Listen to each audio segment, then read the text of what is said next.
On my son's 28th birthday, he said, "The best gift would be if my dad disappeared from my life forever." For a second, I thought I'd misheard him, but when I saw him laughing with his friends, I realized he meant it. I was still holding the cake I had baked in the middle of the night. And what happened after that? Well, let's just say you should be careful what you wish for. Yeah, I'm going to tell you everything. But first, make sure to subscribe and turn on notifications, and let me know where you're listening from. I'd love to know how far this story's reaching. My name is Edgar Thorne, I'm 68 years old, and I'm a retired civil engineer living in Boise, Idaho. I woke up early that special morning, like I always do since retiring from construction.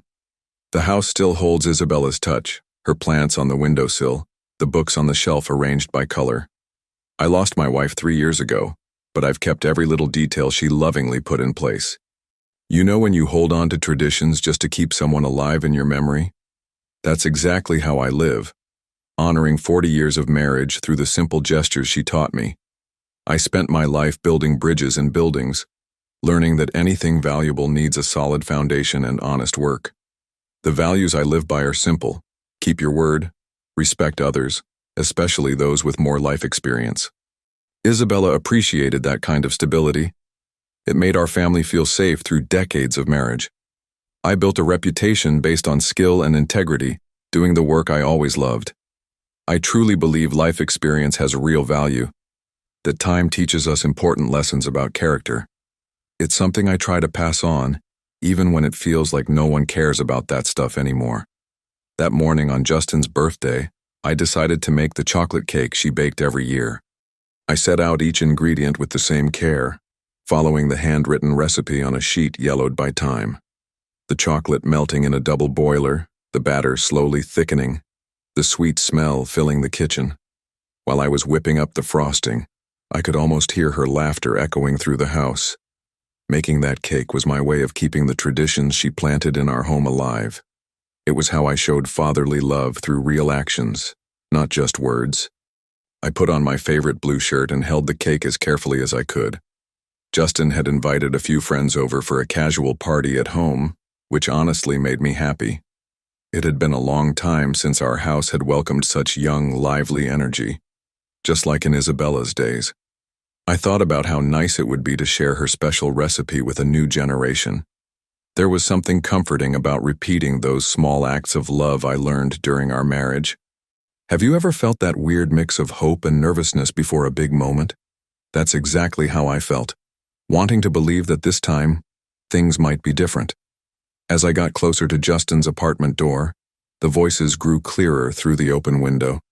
It was a lively party with loud laughter and music playing just loud enough to get the neighbors to complain later.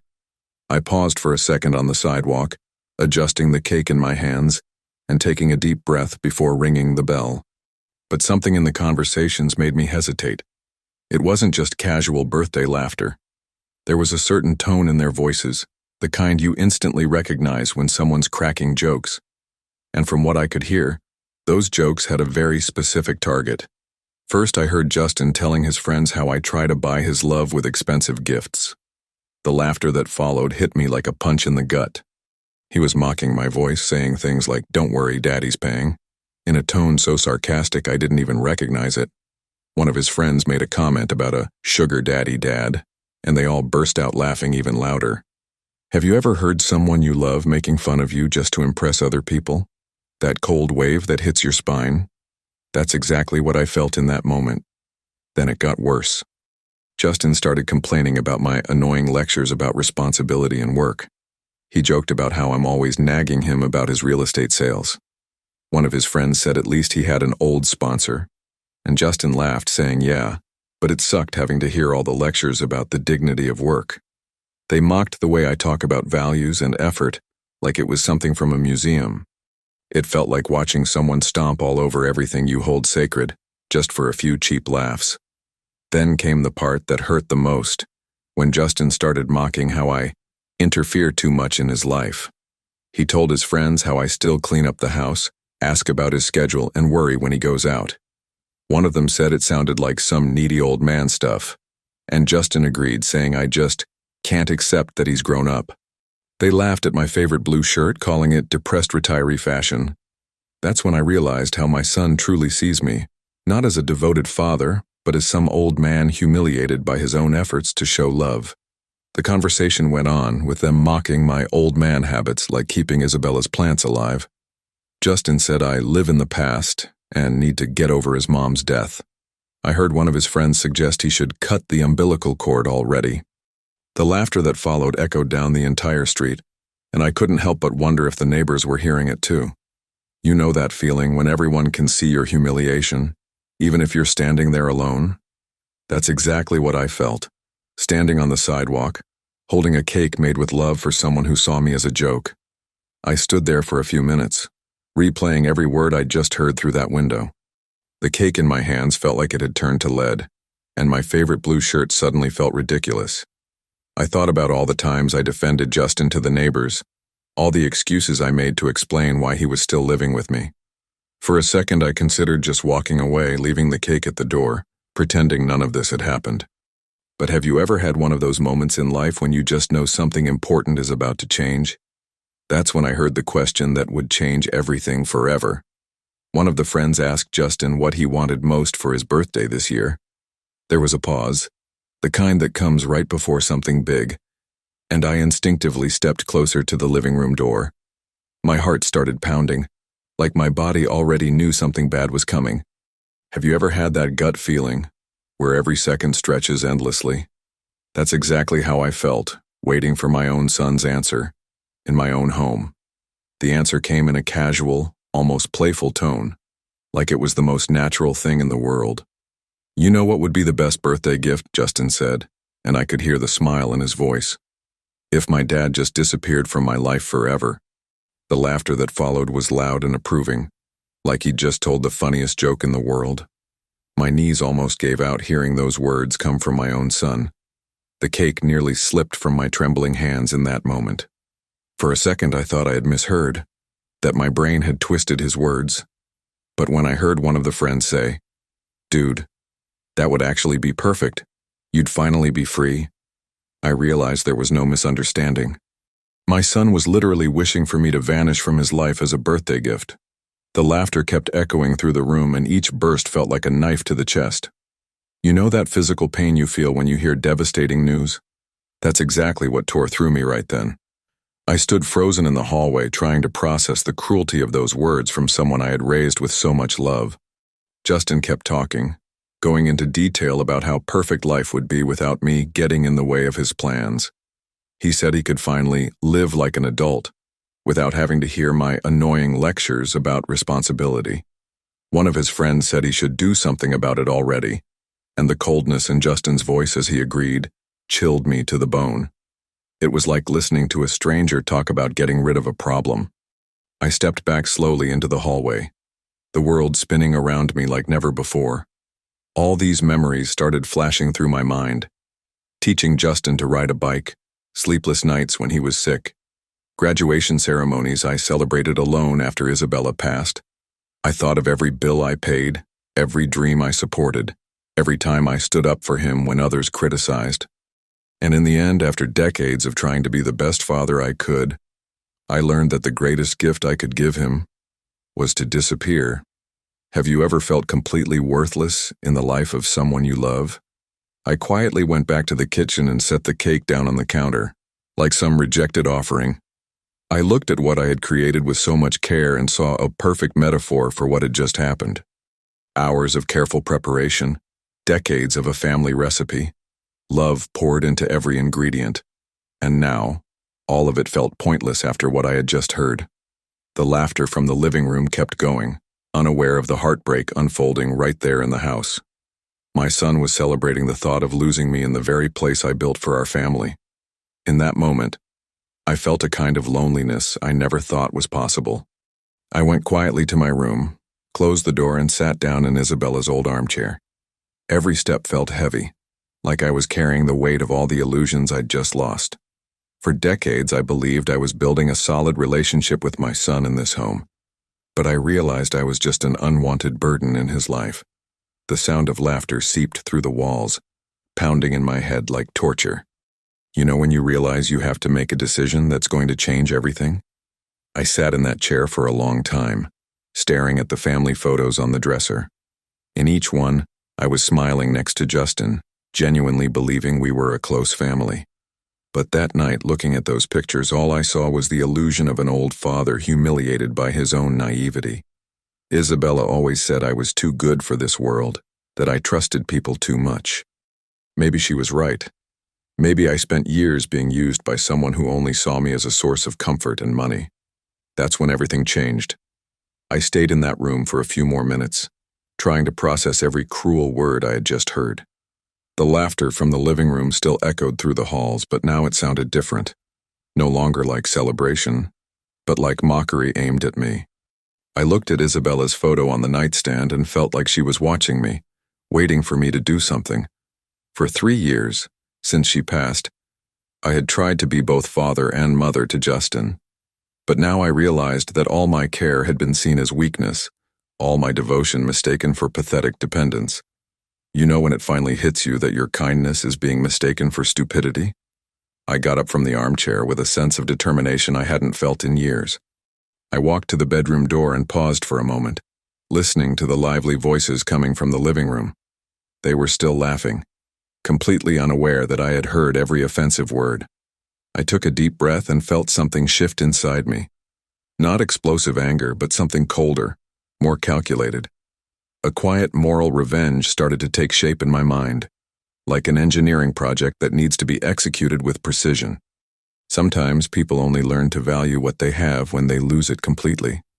I walked down the hallway back to the living room, where I found Justin and his 4 friends lounging on the couch and chairs. Empty beer cans were scattered on the coffee table, dirty plates, and the smell of cigarette smoke hung in the air of the space Isabella had always kept so clean.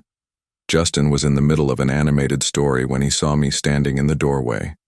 The conversation stopped instantly, and everyone turned to look at me with that uncomfortable expression people get when they've just been caught saying something they shouldn't. The silence that followed was heavy, filled with a tension none of them could quite place. Have you ever walked into a room and just known everyone had been talking about you? Justin, I need to speak with you, I said, using a tone more formal than he was used to hearing. Normally I'd call him Son or Jay, using the kind of warm nicknames you share with close family. But right then, calling him by his full name created a distance he noticed immediately. My son looked at me with genuine surprise. That wasn't how I usually talked to him at home. His friends also picked up on the shift in the room and started exchanging uneasy glances. It was as if the loving father they knew had been replaced by someone colder, someone they didn't quite recognize. "Dad, we're in the middle of my birthday party," Justin replied, irritated. But there was something different in his posture. He wasn't relaxed and confident like he had been minutes earlier. Now he looked defensive, almost nervous. "Can't it wait? The guys came here just to celebrate with me." He gestured toward his friends like he was asking for backup, but they stayed quiet, clearly uncomfortable with the tension hanging in the room. It was obvious Justin expected me to back down, like I always did when he asked for just a little more time. For years, my fatherly flexibility had been mistaken for a lack of authority. "The party's over," I said without hesitation, looking him straight in the eyes. "I need everyone to leave my house now." The words came out with a firmness that even surprised me. Justin's eyes widened, clearly shocked by what he'd just heard. This wasn't how I usually handled family matters. Normally I'd talk things out, explain, try to find a middle ground between what I wanted and what he preferred. His guests started shifting uncomfortably in their seats, realizing something serious was going on. One of them mumbled something about, maybe it's time to go, but Justin waved him off, signaling them to stay. "Dad, what the hell is going on with you?" Justin got up from the couch, his voice a notch louder. "You're embarrassing me in front of my friends. You can't just walk in here and kick everyone out." He looked around the room, clearly hoping for backup, but everyone avoided eye contact. The situation had become awkward for everyone, the exact kind of family drama no one wants to witness. The discomfort in the room was thick. They had come for a party and found themselves in the middle of a father-son confrontation. It was obvious Justin wasn't ready to see his father assert real authority in his own home. "This is my house," I replied with a calm that clashed with his agitation. And I'm asking your friends to leave. Now. I crossed my arms and held firm eye contact, a posture that combined the authority I'd always had with a kind of resolve he'd never seen from me before. My years in civil engineering had taught me that sometimes, when a project is veering off track, you need to act decisively. Justin looked visibly shaken. For years I'd led with conversation and compromise, not direct commands. But the man standing in that room was still the same loving father, just without the endless patience. His friends began standing up slowly, grabbing their things and mumbling awkward goodbyes. It was obvious they wanted out as quickly as possible. No one likes being caught in the middle of a family conflict. Justin watched them leave, disbelief and rising anger written all over his face like he couldn't believe I had actually gone through with it. "Guys, you don't have to leave," he said, trying to convince them to stay. But they were already heading to the door. One of them gave him a quick pat on the shoulder and said something about calling him later. The public humiliation Justin was now feeling was obvious. And ironically, it mirrored exactly what he had done to me just minutes earlier. "Dad, have you lost your mind?" Justin turned to me the moment the last friend walked out the door. "You just humiliated me in front of everyone. It was my birthday party, and you just kicked them out like you own the place." He gestured wildly, clearly rattled by the whole scene. "This is my home too. I've lived here for years. You can't treat me like I'm just some random guy." His voice trembled between anger and desperation. It was the first time I'd seen him truly shaken by one of my decisions. For years he'd grown used to my soft approach, and now he didn't know how to handle firm boundaries. "Interesting," I murmured, letting the word hang in the silence that followed. Justin looked at me, expecting a fuller response, but I just nodded slowly, like I was processing something important. Okay," I said, with a tone of resignation he had never heard from me before. "You win, Justin. As you wish." My voice was calm, almost indifferent, like I'd finally accepted an unavoidable loss. He blinked a few times, clearly thrown off by the sudden surrender. He had expected a fight, not this strange kind of surrender. You know when someone gets exactly what they wanted, but in a way they never expected? I walked over to the table and picked up my house keys, my wallet, and my coat. Justin watched as I moved, a growing look of confusion spreading across his face. This wasn't what he meant when he said the house was his too. "Dad, what are you doing?" he asked, his voice now carrying a hint of uncertainty for the first time. "You said this house is yours too," I replied, without looking directly at him. "So now it's your responsibility." I headed for the front door while he stood frozen in the middle of the room, trying to make sense of what was happening. As I turned the doorknob and walked out, closing the door behind me, I knew that would be the last time I entered that house as the Edgar I used to be. As soon as I walked out of the house, I headed to the corner and pulled out my phone. There was no time for hesitation. Every passing minute was another chance for Justin to settle even deeper into the idea that the house was his. I dialed the number for the Boise Police Department with the same determination I used to solve engineering problems, direct and efficient. "I need to report a case of trespassing," I said when someone answered. I explained the situation in full, my name, address, and the fact that I had an unlawful occupant refusing to leave my property. Have you ever felt that strange mix of power and sadness when making an irreversible decision? The dispatcher asked if I was sure I wanted to move forward, since it involved a family member. "I'm absolutely sure," I replied without a pause. "Property is property and trespassing is trespassing." I told them I'd be waiting outside to meet the officers and provide all necessary documents. I hung up and positioned myself at a safe distance, still with a clear view of the front door.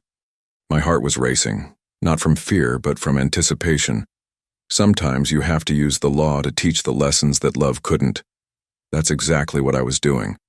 15 minutes later, 2 police cruisers turned the corner and pulled up in front of my house. Neighbors started appearing at their windows and on the sidewalks, curious to see what was going on at Edgar's quiet house. 2 officers stepped out, one older and more experienced, the other younger, and walked up to the front door.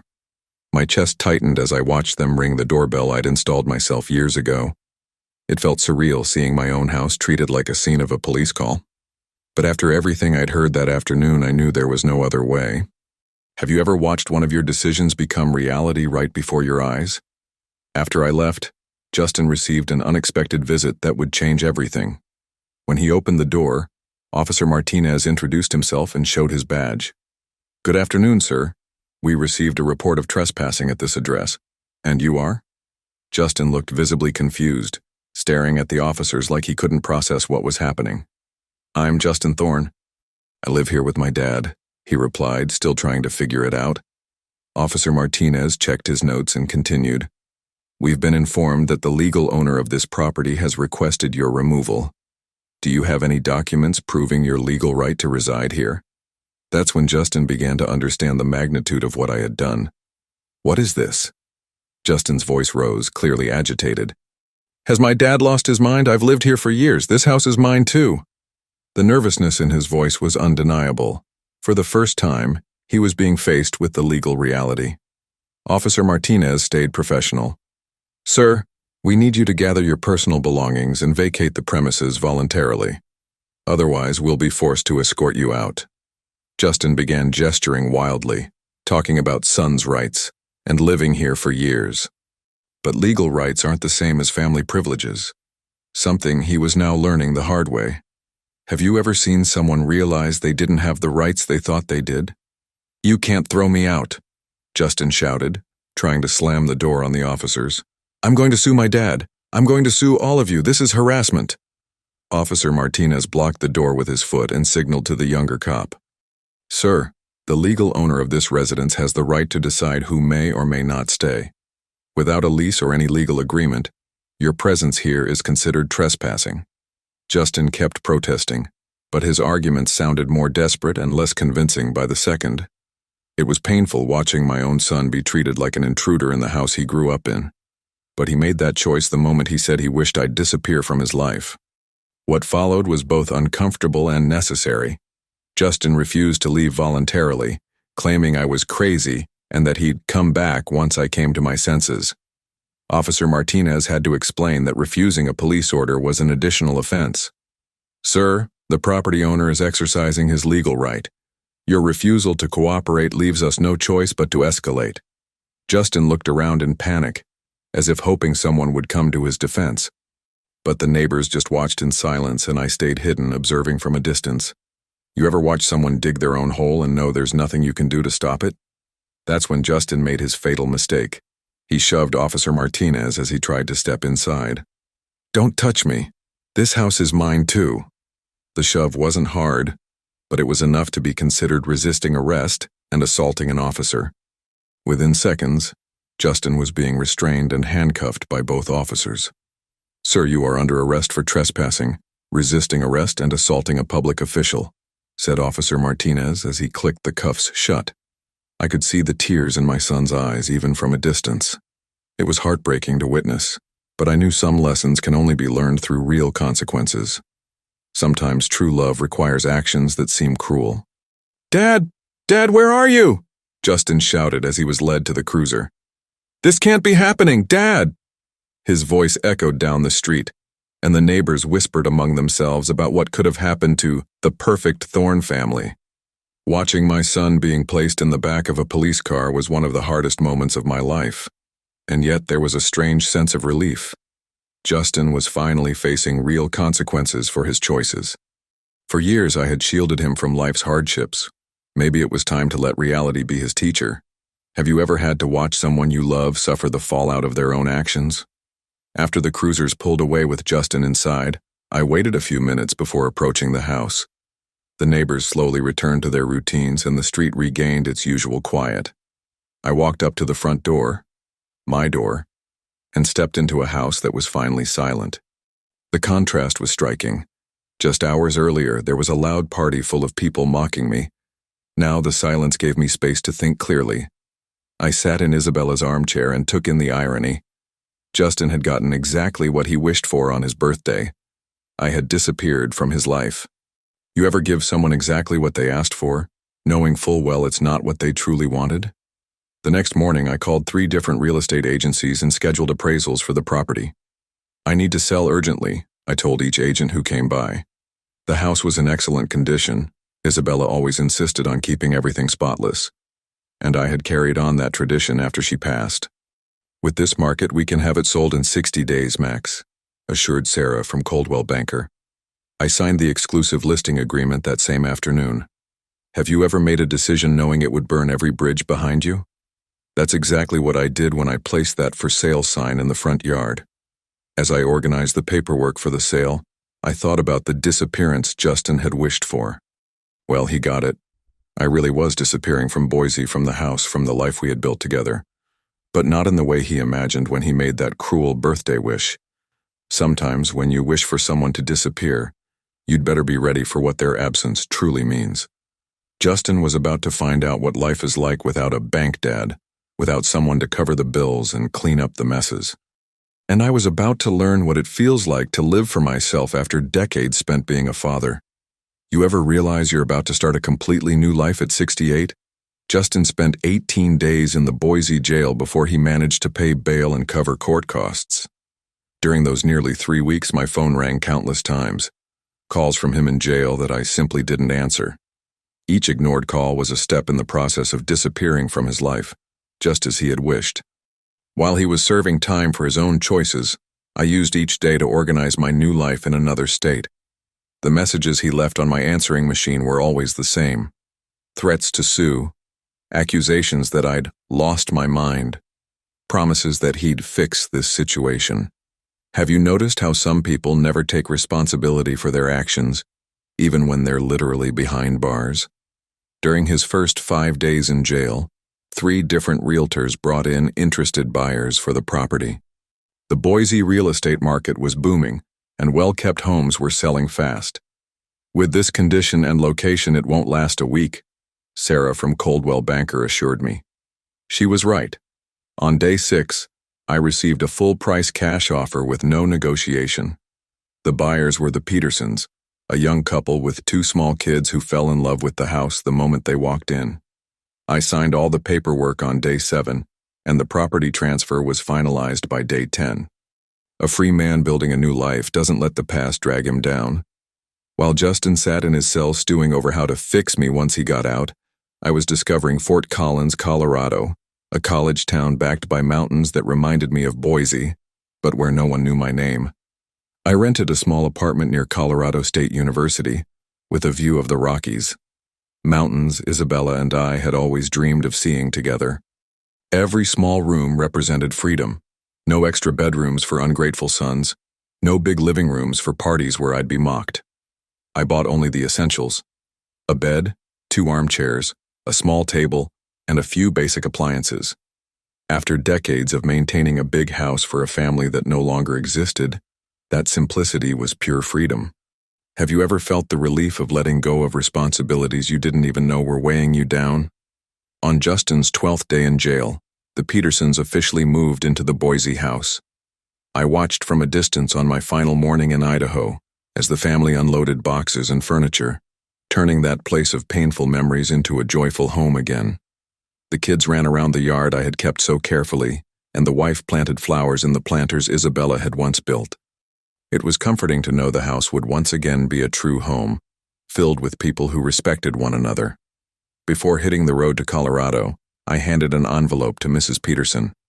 "If a young man named Justin Thorne shows up here looking for me, just give this to him," I said. She tucked it away carefully, promising she would. The letter I wrote to Justin was direct and brutal in its simplicity. "Justin, you said the best gift would be for me to disappear. Wish granted. The house is no longer yours. I won't be available. Now you have the freedom you demanded. Edgar." No explanations, no sentimentality, no chance for a reply.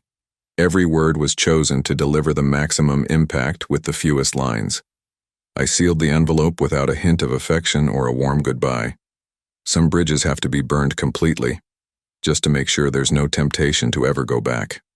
On the 18th day, I finally got the call I'd been expecting, on my new Colorado phone number. "Edgar Thorne?" asked an official voice. "This is the Boise Police Department. Your son Justin was released this morning." I thanked them for the information and hung up without asking how he was or where he planned to go.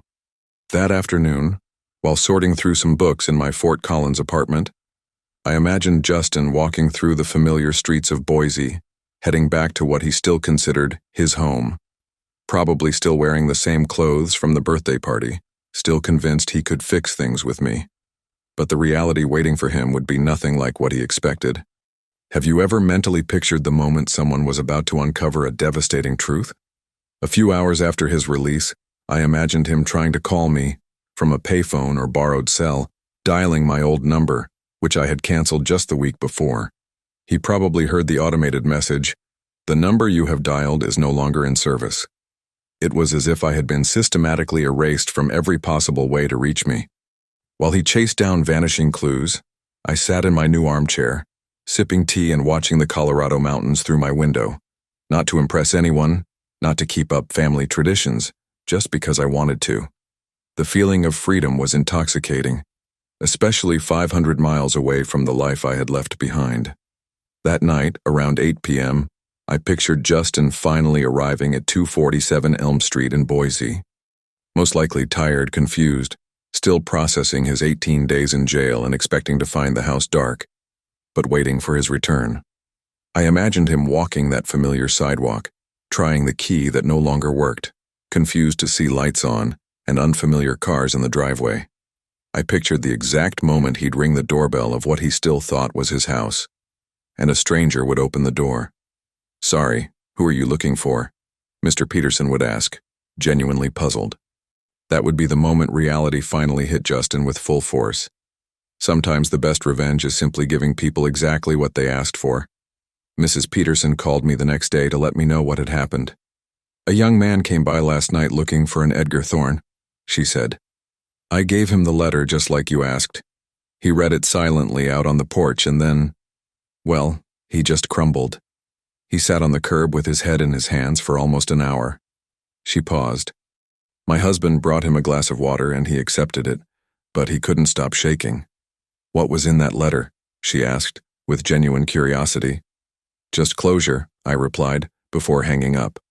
Justin had finally received his full birthday present, my complete disappearance from his life, exactly as he'd asked. 3 months after moving to Fort Collins, I got an update about Justin through mutual contacts who still kept in touch with me by email. I learned that he lost his job as a real estate agent 2 weeks after getting out of jail.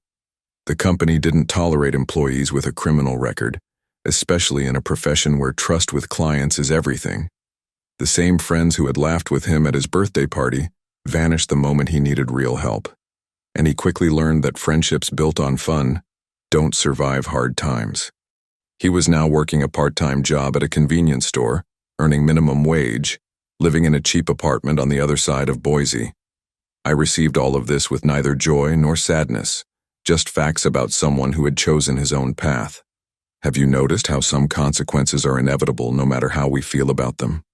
Meanwhile, my life in Fort Collins had settled into a natural and satisfying rhythm I hadn't felt in decades. The art history classes I started attending connected me with a group of fascinating people: retired professors, local artists, older students who returned to college out of passion, not pressure. I discovered I had strong opinions on Renaissance art, and people actually listened when I spoke. In the library's book club, my background as an engineer gave me a unique perspective during discussions about architecture and classic novels. For the first time in years, I was simply Edgar Thorne, not Justin's dad, not the late Isabella's husband. It was freeing to be seen for who I was, not for the roles I had played. Do you know how refreshing it is to realize you have worth beyond the people you love? Weekends in Fort Collins quickly became my favorite time of the week. I'd walk the mountain trails, visit local museums, and try small restaurants where the staff now greeted me by name. I bought a bicycle, something I hadn't done since I was a teenager, and explored the city parks with childlike curiosity. I didn't need to justify my spending, my schedule, or my choices to anyone. If I wanted dinner at 5, I had it. If I wanted to watch documentaries about Roman engineering until midnight, I did. The small home I rented stayed clean because I kept it that way for me, not to impress guests or live up to old family expectations. It's surprising how luxurious simplicity can feel when you choose it for yourself. For the first time in years, I built genuine friendships. People who met me as I truly am, not through the lens of my role as a family provider. Margaret, from the art class, invited me to local gallery shows. Robert, from the book club, shared stories from decades of engineering. Linda, my retired neighbor, brought me cookies after seeing me carry groceries alone, not out of pity, but simple kindness. These connections were easy, free from heavy expectations or financial ties. We talked about books, art, politics, travel, things I cared about, not problems I had to solve for someone else. It was comforting to discover that I could be good company when I wasn't weighed down by the emotional burden of complicated relationships. Have you ever had friendships that exist simply for the joy of being together? Today, on my 69th birthday, I woke up early and decided to bake the chocolate cake I used to make every year for Justin. But this time, it was for me. A personal celebration of a year filled with freedom and self-discovery. I laid out each ingredient with the same care as always, following Isabella's recipe, which now carried sweet memories instead of bitter ones. The chocolate melted in the double boiler, the batter thickened, and the sweet smell filled my small kitchen. As I whipped the frosting, I smiled, thinking about how this ritual had changed, from a rejected act of love to a chosen celebration of self. I placed a single candle in the cake and made a simple wish, that this new chapter of my life continues to bring the peace I've finally found. Sometimes, the best gift we can give ourselves is the freedom to live our own story. And now, I speak directly to you, the one who followed my journey. Have you ever felt like a bank dad in your own family? Have you ever heard cruel words from someone you love most, only to realize your devotion was being mistaken for weakness? Share in the comments if you've ever had to make a drastic decision just to reclaim your self-respect. If my story moved you, make sure to subscribe to the channel and turn on notifications. Every day I share stories from parents who faced family ingratitude and found peace through the courage to prioritize their own dignity. Remember, it's never too late to discover who you really are when you're no longer being defined by others.